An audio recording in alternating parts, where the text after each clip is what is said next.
Hello दोस्तों, आज के इस फ्री कुंडली के सेशन में सारिका भारद्वाज जी का नंबर आया है।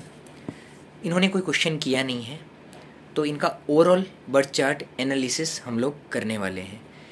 देखिए, इन्होंने हमें पठानकोट से कांटेक्ट किया है। सारिका भारद्वाज नेम है इनका। इनका मीन लग्न का चार्ट है। आप भी कमेंट कर सकते हैं। कुछ महीनों में नंबर आता है। पेशेंस हो वही लोग कमेंट करें, और जो डायरेक्ट व्हाट्सएप पे कांटेक्ट करते हैं उन्हें फ़ीस होती है। ठीक है दोस्तों, तो चलिए स्टार्ट करते हैं। मीन लग्न का चार्ट है। लग्न का मालिक आपका 5वें घर में उच्च का होकर बैठा हुआ है और वो बुध के साथ है। देखिए, गुरु और बुध का जब संयोग होता है, ये एक तरह का सरस्वती योग का निर्माण करता है। लग्नेश गुरु 5वें विद्या के स्थान में उच्च का होना। देखिए, आप पढ़ने के क्षेत्र में, पढ़ाने के क्षेत्र में बहुत अच्छे तरीके से काम कर सकते हैं, बहुत ही सफल हो सकते हैं। एक बहुत ही अच्छा सरस्वती योग है। देखिए, गुरु सूर्य का भी यहाँ पे योग है और 4 ग्रहों की भी यहाँ पे युति बनी हुई है। ये स्पिरिचुअलिटी के लिए बहुत अच्छा माना जाता है। जो लोग स्पिरिचुअलिटी की तरफ आगे बढ़ते हैं, जो लोग साधु बन जाते हैं, चाहे वो पुरुष हो चाहे वो स्त्री हो, तो उनके लिए भी ये योग स्पिरिचुअलिटी के लिए बहुत ही ज़्यादा अच्छा माना जाता है। 4 ग्रह साथ में है, उसमें भी गुरु जैसा ग्रह साथ में है, तो ये स्पिरिचुअलिटी के लिए अच्छा है, ध्यान साधना के लिए अच्छा है। जरूरी नहीं कोई साधु बन के ही चला जाए। संसार में रहकर भी लोग ध्यान साधना, स्पिरिचुअलिटी की तरफ काफ़ी कुछ अचीवमेंट करते हैं, तो उसके लिए भी ये कुंडली बहुत अच्छी है। देखिए, आपका धनस्थान का मालिक 4थे भाव में बैठा हुआ है। अब जो धनस्थान का मालिक जिस तरीके से बैठा हुआ है, शत्रु के घर में बैठा है, तो देखिए फाइनेंशियल जो सिचुएशन होती है आपके बर्थ चार्ट के हिसाब से, यहाँ पे सेविंग्स में कमी बताता है, क्योंकि मंगल शत्रु के घर में है। लेकिन खुद के मकान का, वाहन का योग जरूर बनेगा, क्योंकि मनी हाउस का लॉर्ड प्रॉपर्टी हाउस में गया हुआ है मंगल, तो भूमि, मकान, वाहन जरूर आपको दिलवाएगा। लेकिन फाइनेंशियली थोड़ा सा अप डाउन लाइफ में इस मंगल के कारण बताता है। आपका 3rd हाउस का मालिक है शुक्र, और वो लग्नेश गुरु के साथ है। आप बहुत ही साहसी व्यक्ति हैं, बहादुर हैं, जीवन में विपरीत परिस्थितियों में डटकर सामना करते हो, हिम्मत से काम लेते हो, आप एक बहादुर व्यक्ति हो।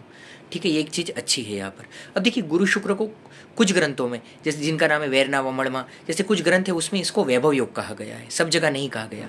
लेकिन वैभव योग का मतलब ये सोनिया गांधी के भी है। अब देखिए, ये एक वैभव योग है, यानी जीवन में एक काफ़ी ज़्यादा समृद्धि देता है। लेकिन ये वैभव योग शनि राहु एक तरफ और एक तरफ मंगल के पाप कर्तरी में है, तो ये पूरी तरीके से खुल नहीं पाएगा। तो इस वैभव योग का जितना आपको बेनिफिट चाहिए उतना दिखेगा नहीं, क्योंकि वो पाप कर्तरी योग में आपके ग्रह बैठे हुए हैं।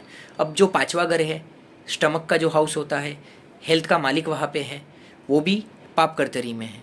तो यहाँ पे कुछ हेल्थ के इश्यूज़, स्टमक रिलेटेड प्रॉब्लम्स, ये सब कुछ नेगेटिव चीज़ें भी यहाँ पे कुंडली बता रही है। अब देखिए, यहाँ पे उससे बचने के लिए आपको यहाँ पे देखिए, लग्नेश तो बहुत पावरफुल है, उच्च का है, लेकिन वो पाप कर्तरी योग में फंसा हुआ है। पाप कर्तरी योग का ज्योतिष में बहुत ज़्यादा महत्व होता है। बहुत से लोग इसे देखना चूक जाते हैं, लेकिन ये बहुत इंपॉर्टेंट चीज़ है, क्योंकि ये कई योगों को दबा देता है, कई चीज़ों को फल देने नहीं देता है। तो यहाँ पे एक अच्छी क्वालिटी का पुखराज आप पहन सकते हैं, क्योंकि वो उच्च का है इसलिए हम नहीं पहना रहे, वो ऑलरेडी पावरफुल है, लेकिन वो पाप कर्तरी में है, ताकि हेल्थ को प्रोटेक्शन मिले, और गुरु जो उच्च का होकर जो जिस तरह पाप कर्तरी में दबा हुआ है, तो खुलकर आपको अच्छा फल दे पाए। ठीक है। अब देखिए, यहाँ पे सूर्य बुध का बुधादित्य योग भी है, तीक्ष्ण बुद्धि देता है, तेज बुद्धि देता है आपको। सूर्य शुक्र की शत्रु युति भी है यहाँ पर, अष्टमेश होकर शुक्र यहाँ पे गया हुआ है शत्रु चंद्रमा के घर में, शत्रु सूर्य के साथ। तो अब ये क्या करता है, ये भी जिस तरीके से संतान के साथ कुछ मतभेद, प्रेगनेंसी के टाइम थोड़े कॉम्प्लिकेशंस, इस तरह के छोटे मोटे इशू ये देता है। बाकी ओवरऑल में चार्ट अच्छा है। अब 6th हाउस की अगर हम बात करें, तो शनि राहु यहाँ पे बैठे हुए हैं। अब शनि राहु के कारण 6ठे भाव में श्रापित योग बन रहा है। शनि इस कुंडली में मालिक है लाभ भाव और व्यय भाव। तो क्या होता है, खर्चा ज़्यादा होता है। खर्चे पर मतलब बचत कम होगी, एक्सपेंसेस अचानक ज़्यादा आ जाएंगे, या आप कुछ टाइम तक बचत करोगे फिर अचानक वो आपका पैसा खर्चा हो जाएगा। तो इस तरीके की सिचुएशन शनिदेव यहाँ पे देंगे। फिजूल खर्ची, फालतू का खर्चा, एक्सपेंसेस ज़्यादा होना, ये सब चीज़ें भी परेशान करती है ऐसे श्रापित योग में।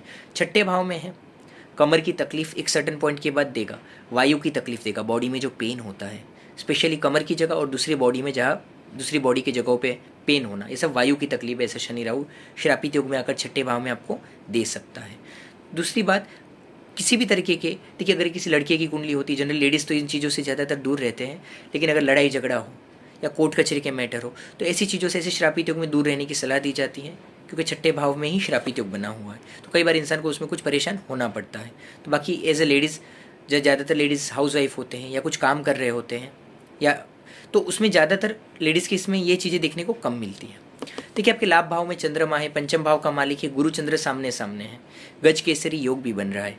ऐसे लोग दयालु होते हैं, हेल्पिंग नेचर के होते हैं, धार्मिक होते हैं, अच्छा काम करने वाले होते हैं, अच्छी सोच रखने वाले होते हैं, भूखों को खाना खिलाने वाले होते हैं, धार्मिक माता पिता की सेवा करने वाले, देव गुरु को मानने वाले होते हैं, अच्छे संस्कार, बहुत ही अच्छे गुण वाले लोग होते हैं। गजकेसरी योग आपके अंदर है और इस योग के कारण देवी देवताओं की कृपा भी आप पर है। भले संघर्ष कुंडली में दिख रहा है, लेकिन ईश्वर की कृपा, ईश्वर का आशीर्वाद भी आपकी कुंडली में है और ये चीज़ आप भी कदम कदम पर महसूस करोगे। ठीक है। 12वें घर में केतु है। देखिए जनरली 12वें घर में केतु जिस तरीके से नॉर्मल कुंडली में एक अगर कोई साधु की कुंडली है तो अच्छा माना जाता है, क्योंकि केतु 12वें घर में मोक्ष कारक माना जाता है। तो स्पिरिचुअलिटी के लिए तो ये योग अच्छा है और मित्र शनि के घर में ही बैठा है। तो देखिए कई बार जन्म स्थान से दूर की यात्राएं करने का सपना हो, विदेश यात्रा का सपना हो, तो ये पूरा जरूर करता है। लेकिन थोड़ा एक्सपेंसेस, पाप ग्रह होने के कारण एक्सपेंसेस में बढ़ोतरी करते हैं ये ग्रह, बचत कम होने देते हैं। बाकी ओवरऑल में चार्ट अच्छा है। तो देखिए यहाँ पे मैंने आपको रत्न पहनने की सलाह दी। शनि राहु के लिए देखिए शनिवार की 21 व्रत करिए, हेल्थ में आपको फायदा दिखेगा। शनिवार को पीपल के झाड़ को दिया कीजिए, इससे श्रापित योग कमजोर पड़ेगा और उसकी रुकावटें कम होगी। बाकी ओवरऑल में चार्ट आपका अच्छा है। कुछ नेगेटिव चीज़ें उसके मैंने उपाय बताए वो आप करिए। या आप अच्छी क्वालिटी का पुखराज पहनिए, आपको फ़ायदा दिखेगा। मोती भी पहन सकते हैं, ठीक है, मूंगा भी पहन सकते हैं। भाग्यस्थान का मालिक केंद्र में गया हुआ है। तो ओवरऑल में ये सब आप उपाय करिए, आपको फ़ायदा दिखेगा। मेन आपने कोई क्वेश्चन किया नहीं है, तो हमने यहाँ पे जनरल जो देख सकते थे सब देख के यहाँ पे बता दिया है। चलिए दोस्तों, चैनल को लाइक शेयर सब्सक्राइब करिए ऐसे ही वीडियोज़ के लिए। मिलते हैं अगले वीडियो में।